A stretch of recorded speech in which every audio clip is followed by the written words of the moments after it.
It's a bright January morning, and this is the path up behind Bakewell past the agricultural marketplace where they auction about 3,000 or 4,000 head of cattle every Monday. Cattle and sheep, that is. John's farm, or the fields of his farm, are behind that building, behind the trees just in the valley there. It's now the showground, but John used to show off his sheep there. And we're going to go up by that fence through the woods past the golf course, and I'll take you to where I meditated with John for the first time, actually within an hour of meeting him in Bakewell.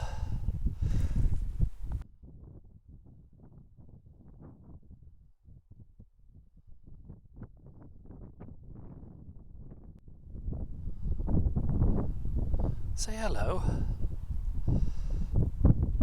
I don't know what llama language is for hello. He might spit at me, or is that camels?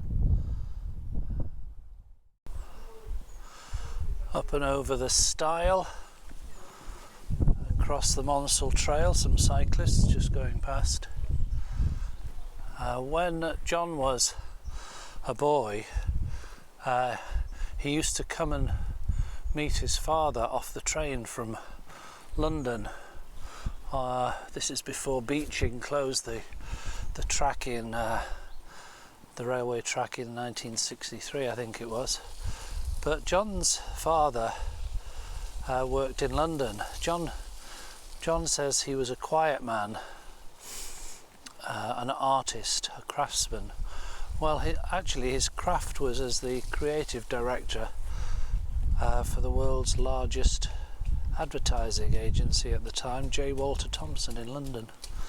And John used to meet him presumably on a Friday after his father George had spent the week in the creative department in London. So here we are. This is the entrance, or the point, the crossing point, where we gingerly cross the golf course, making sure there's nobody just about to tee off or take a shot in our direction.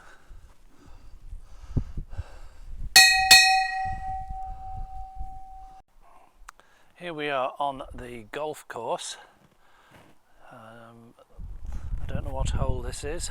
We've just dinged the bell there, and the eagle-eyed might be able to spot the spire of Bakewell Church in the background. John, within an hour of meeting, John led me up here, this path, up through the golf course, looking out for stray flying golf balls. And this is where he brought me. It's a bit overgrown now, but can you see there is an old mossy tree stump? We sat on that, or there was another one actually, I think somebody's nicked it. But I sat on one and John sat on the other, and we meditated for an hour, and that was my first meeting with Mr. Nothing. We've made a couple of videos here during lockdown.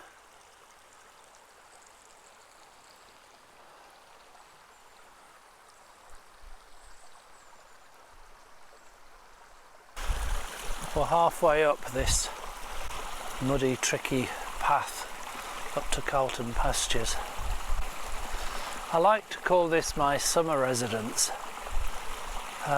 It's a bit Spartan, but it was quite comfy. I spent a night here the very first time I met John, and after meditating just above Bakewell by the golf course, I thought I would stay over and meditate with John in church in the morning. So I followed my nose and I found this shepherd's hut, stone-built shepherd's hut with a roof in the woods, and I thought I'd have a look, and I slept overnight here.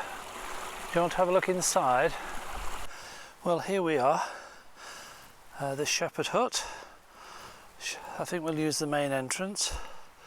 Shall we? Shall we have a look inside? Yes. It's fairly compact. No hot or cold running water, no log burning stove, although there is a log to sit on there, and just one discarded beer can. What does it say here? Any person damaging this property will be prosecuted by order. Ooh, who is order? There is one or two holes in the roof, easily mended. Mind you, it's not the sort of place that would feature on a TV series Escape to the Country, is it? It is a little bit Spartan. Could do with a little bit of maintenance. But anyway, I made a bed of leaves, and I was snug as a bug there, slept and woke. It was May, and I slept well and woke quite naturally with the lark, which was then about 5 or 5:30 I think, and just easy, 20-minute walk down the hill to church to join John for meditation on our first morning together. That was 5 years ago. This is the boundary between the wood, I think part of the Haddon estate. I've made a video up there actually. I think its title was "Don't Fence Me In," and you won't be surprised to learn that this open vista called Charlton Pastures, which actually I believe belongs to the Chatsworth estate just over the hill, is John's favourite place in all the world. And we're going to go up into the sunshine and sit on his favourite bench. And when it got fractious at home when he was a young man, this is where he would escape to. As he often says in his videos, nature was not only his first teacher but his first refuge. Let's go through here.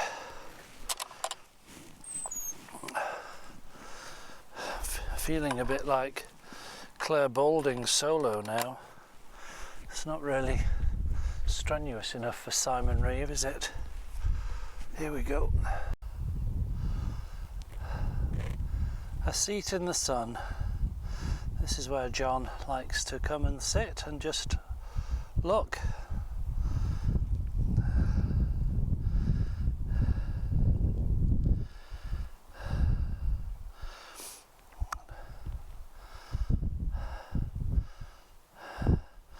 A couple of walkers just emerged from the woods below, but other than them, not a soul. And that's just how John likes it.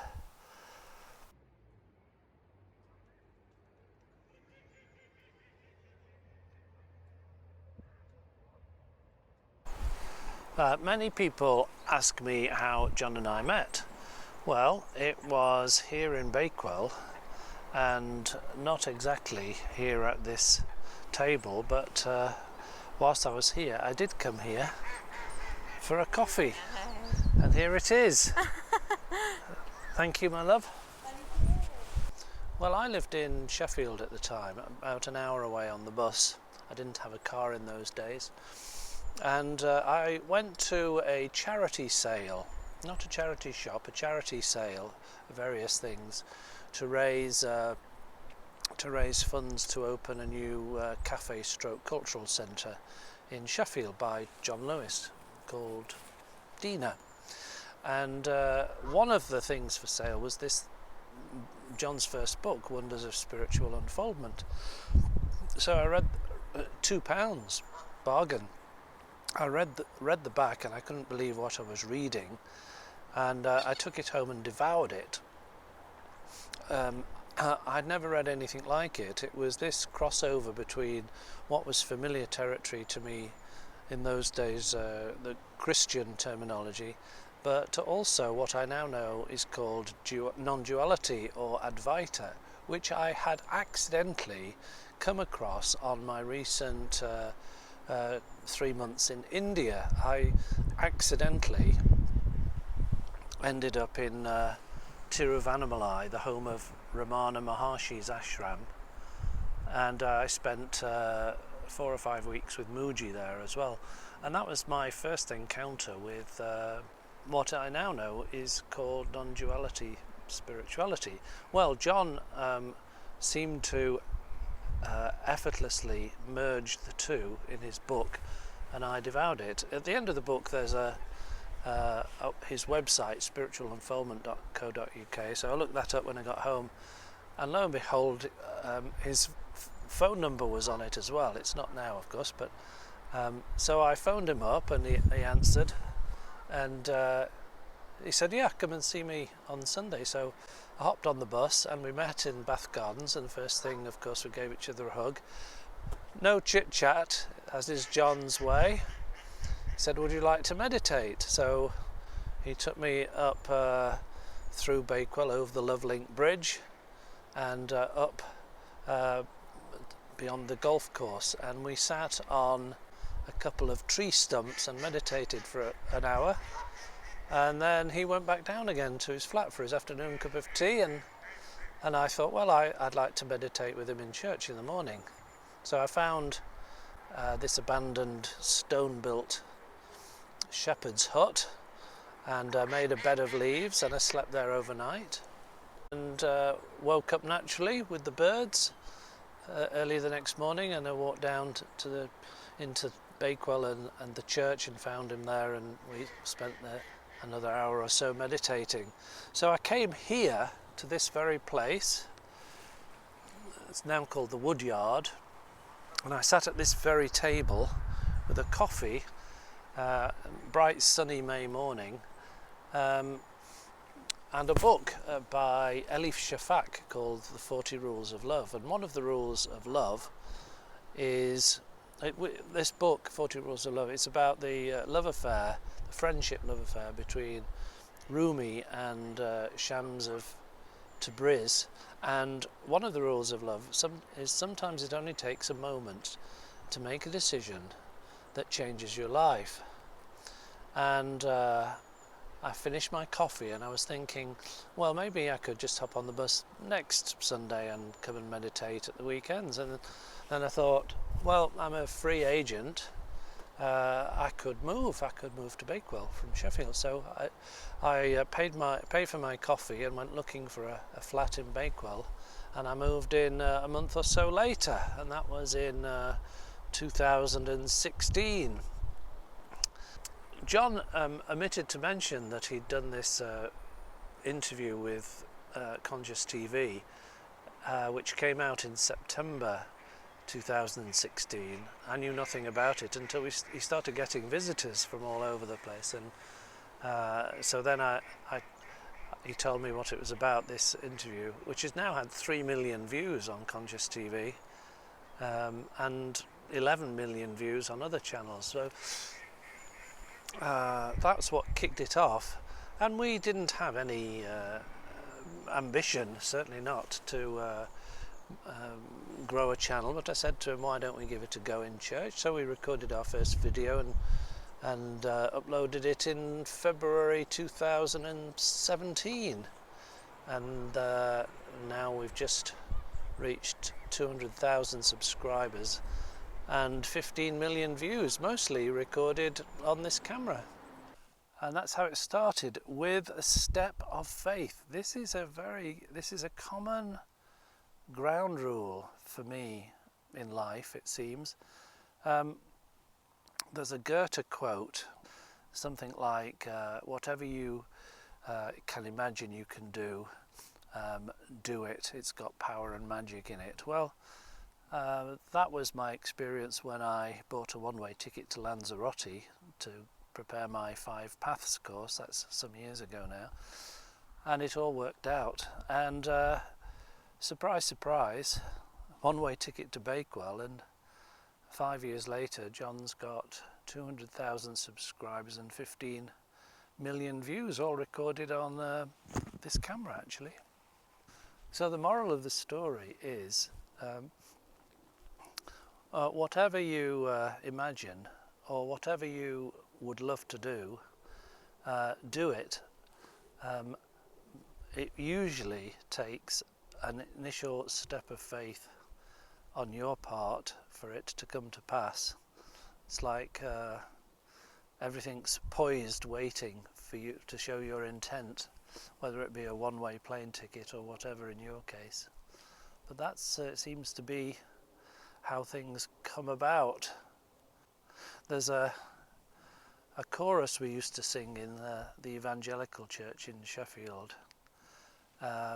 It's a song, I believe, by the Fisher Folk, a bit twee, but a good lyric. I won't sing it. For all creation is straining on tiptoe just to see the sons of God come into their own. One might add, the daughters of God also.